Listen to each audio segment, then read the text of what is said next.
Ini merupakan infrastruktur yang dimiliki oleh Maroko, menunjang timnas Maroko pun menghasilkan sesuatu yang luar biasa di Piala Dunia 2022 Qatar, mengalahkan Spanyol, mengalahkan Portugal. Oke, di Piala Dunia 2022 Qatar ini tentunya timnas Indonesia, PSSI pun stakeholder sepak bola Indonesia harus banyak belajar. Mengapa? Kita ambil 3 negara aja sebagai topik bahasannya teman-teman. Yang pertama Qatar, yang kedua Jepang, yang ketiga Maroko. Kita nggak tahu langkah Maroko ini sampai mana, apakah akan mampu melewati semifinal atau bagaimana. Tetapi setidaknya apa yang dilakukan oleh Maroko ini menjadi contoh banyak bagi khususnya negara-negara dari Afrika teman-teman. Oke, apa yang hebat dari timnas Maroko, Qatar, Jepang teman-teman, selain beberapa atribut-atribut lainnya ada kaitannya tentunya untuk menunjang kemampuan timnas mereka, yaitu infrastruktur. Seperti opening video ini tadi teman-teman, Maroko memiliki infrastruktur yang sangat luar biasa, khususnya dibangun sejak tahun 2007 dengan lapangan standar FIFA untuk menghasilkan pemain-pemain yang pada akhirnya memperkuat timnas Maroko, dan itu hal yang langka kita jumpai di sepak bola Indonesia. Bukan pun langka, bahkan mungkin tidak ada pun kan training center yang secara mutlak milik dari timnas Indonesia. Kalau kita berkaca dari apa yang dihasilkan ataupun dibuat oleh timnas Maroko, mereka bangun di tahun 2007, memang nggak secara instan itu mereka dapat hasil teman-teman, perlu proses. Dari tahun 2007 sempat juga di tahun 2013 kalau aku tidak salah teman-teman, timnas Indonesia pun masih bisa berhasil mengalahkan Maroko. Pelan-pelan mereka percaya proses, dan sekarang mereka petik hasilnya lah ya teman-teman. Nesiri dan pemain-pemain lain lahir dari infrastruktur yang mereka bangun, dan ya ini juga dilakukan oleh beberapa negara, bukan hanya Maroko. Timnas Qatar dari tahun 2004 mereka buat akademi teman-teman, salah satu akademi terbaik di dunia, Aspire Academy. Walaupun tidak menghasilkan sesuatu di Piala Dunia 2022 Qatar mereka sebagai tuan rumah, tapi setidaknya apa? Kita bisa belajar lagi, bisa kita lihat bahwa timnas Qatar sekarang ini bisa menguasai Asia, bisa menghasilkan pemain-pemain terbaik Asia teman-teman, ya karena akademi yang mereka bangun. Ada tahapannya teman-teman, beberapa dekade, lihat tuh. Dari tahun 2004, 10, 20 tahun baru mereka bisa menghasilkan hasil yang luar biasa untuk bisa mempengaruhi kontestasi mereka dalam mengarungi turnamen sepak bola teman-teman. Kita balikkan lagi ke Liga Indonesia ataupun Timnas Indonesia, PSSI teman-teman.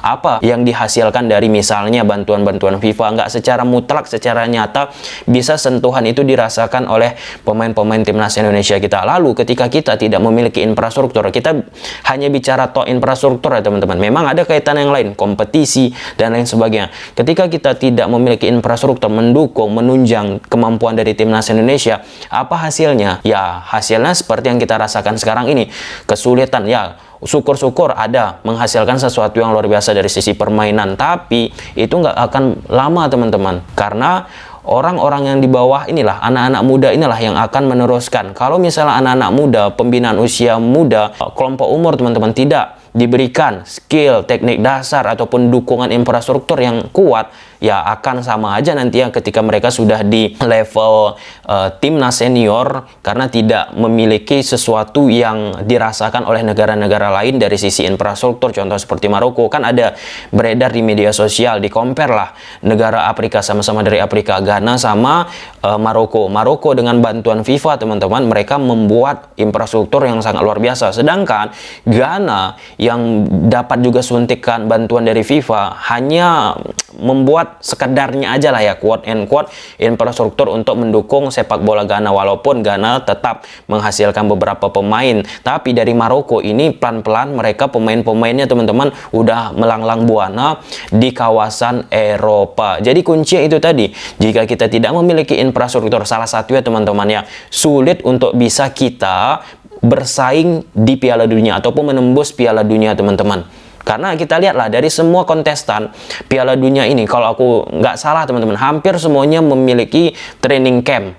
Kalau misalnya nggak bagus, setidaknya ada lah ya, walaupun kecil, setidaknya ada. Nah itu kan menjadi salah satu pelajaran yang bisa kita ambil, bukan hanya sekedar menonton, tapi kita lihat, kita gali apa yang terjadi. Nah Maroko ini pun digali, dilihat ketika Maroko sudah menghasilkan sesuatu yang luar biasa. Nah, sebelumnya siapa yang bisa memandang Maroko akan lolos ataupun tampil di babak semifinal Piala Dunia 2022 Qatar? Setelah mereka menghasilkan sesuatu yang luar biasa di Piala Dunia, baru dicarilah apa sih penyebab Maroko ini bisa menghasilkan prestasi yang bagus ya di Piala Dunia 2022 Qatar, terlepas dari taktikal, pelatih, pemain yang mereka miliki, yaitu tadi infrastruktur penunjangnya. Plus Jepang, teman-teman. Jepang walau terhenti ya teman-teman di babak 16 besar, tapi apa yang dilakukan Jepang ini, lihat pemikiran-pemikirannya, infrastrukturnya itu luar biasa. Stadion-stadion yang ada di Jepang kemudian didukung oleh pelatih-pelatih yang berkualitas untuk meningkatkan pengetahuan teknik dasar dari pemain-pemain Jepang, sehingga pemain-pemain Jepang sudah melanglang buana juga di kawasan elit Eropa, teman-teman, bermain di elit Eropa. Itu kan salah satu hal yang efeknya juga mampu menelurkan hasil yang luar biasa kepada timnas mereka. Walaupun debatable ya teman-teman, ada yang juga menganggap Jepang di Piala Dunia ini gagal.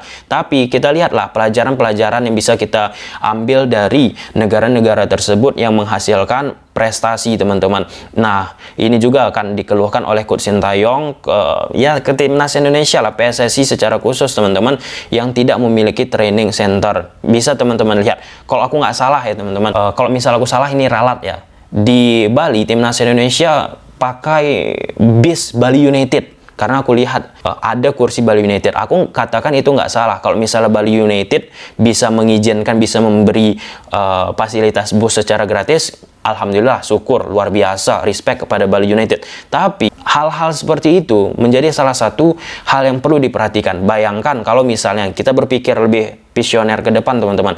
Misalnya timnas kita memiliki bis sendiri yang kemanapun timnas Indonesia kita berada, khususnya di kawasan Indonesia, teman-teman, ada bis yang memang pure milik sendiri. Pemain pun akan nyaman, akan lebih enjoy, teman-teman, tidak dengan menggunakan infrastruktur ataupun punyanya orang lain. Nah, ini hanya sekedar refleksi, teman-teman, ya, bahwa sepak bola Indonesia itu harus juga melakukan step up, langkah-langkah yang besar, percepatan yang besar, teman-teman. Nggak bisa hanya dengan sekarang ini, dengan prestasi yang sekarang udah kita dapat, ya kita bersyukur, kita apresiasi, teman-teman.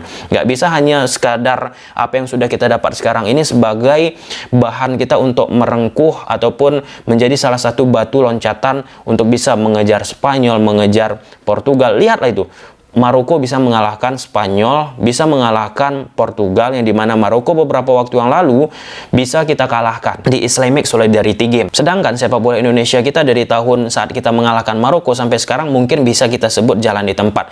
Tapi garis bawah ya, walaupun sudah ada mengalami perkembangan ataupun pertumbuhan yang pesat, tapi kita bicara dari sisi yang lebih jauhnya, teman-teman, ya. Kalau kita bicara Maroko yang sudah sempat kita kalahkan, kemudian mereka berhasil mengalahkan Portugal, Spanyol, kita malu banget. Serupa juga seperti Jepang yang konon kabarnya, teman-teman, sempat Jepang belajar ke kita, sekarang mereka sudah jauh banget mengalahkan kita, mengalahkan Jerman, mengalahkan Spanyol, dua negara yang pernah menjadi juara di Piala Dunia.